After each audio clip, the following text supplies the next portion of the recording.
ഇന്നത്തെ ഇഫ്താർ സ്പെഷ്യലായിട്ട് ഞാൻ ഉണ്ടാക്കിയിട്ടുള്ളത് ഒരു സ്വീറ്റാട്ടോ.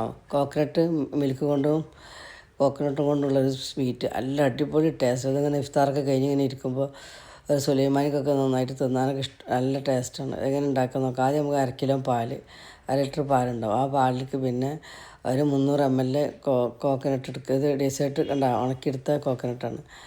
അത് അതിലേക്ക് ഇട്ടുകൊടുത്ത് നന്നായിട്ട് പിന്നെ നമ്മൾ കട്ടിയുള്ള തേങ്ങാപ്പാൽ ഒഴിച്ച് കൊടുക്കണേ. അതിനുശേഷം ഒരു 3.5 ടേബിൾ സ്പൂണോളം പാൽപ്പൊടി, നല്ല പാൽപ്പൊടി ഉണ്ടല്ലോ, അത് അതിലേക്ക് ഇട്ട് കൊടുക്കുക. ആവശ്യത്തിനുള്ള മധുരം ഇട്ട് കൊടുക്കുക. നിങ്ങൾക്ക് എത്രയും മധുരം വേണമെങ്കിൽ അത്രയും മധുരം ഇട്ട് കൊടുക്കുക. ഞാൻ 2.5 സ്പൂൺ മധുരം ഇട്ടിട്ടുള്ളൂ. ഇത് തന്നെ കൂടുതലാണ്. കാരണം മധുരം നിങ്ങൾക്ക് അധികം പറ്റും. നിങ്ങൾക്ക് മധുരം വേണ്ടവർക്ക് മധുരത്തിന് കണക്ക് നിങ്ങൾക്ക് ഇതിൽ പ്രകാരം നിങ്ങൾക്ക് ഇട്ട് കൊടുക്കട്ടെ. ഇതിന് 3 ടേബിൾ സ്പൂൺ പാൽപ്പൊടിയും നന്നായിട്ട് കട്ടില്ലാതെ ഇളക്കി അതിൽ തന്നെ ഇട്ട് കൊടുത്താൽ മതി. നന്നായിട്ട് ഇളക്കും. പിന്നെ നല്ല കട്ടിയുള്ള തേങ്ങാപ്പാൽ, നല്ല രസമായിരുന്നു. ഈ രീതിയിൽ കുട്ടികൾക്കൊക്കെ നല്ല ഇഷ്ടമാവും തിന്നാൻ. നല്ല അടിപൊളി ടേസ്റ്റ്. ഇത്തിരി ഏലക്കാപ്പൊടി ഇട്ട് കൊടുക്കുക, ഒരു തുരുമ്പ് ഏലക്കാപ്പൊടി ഇട്ട് കൊടുക്കുക. ആവശ്യത്തിന് ഉപ്പിട്ട് കൊടുക്കുക. അപ്പോൾ നമ്മളെ ഡെസേർട്ട് റെഡിയായി. ഇങ്ങനെ വറ്റി വരുമ്പോൾ അധികം ബുദ്ധിമുട്ടൊന്നുമില്ല, വേഗത്തിലാവും ഇട്ടാൽ.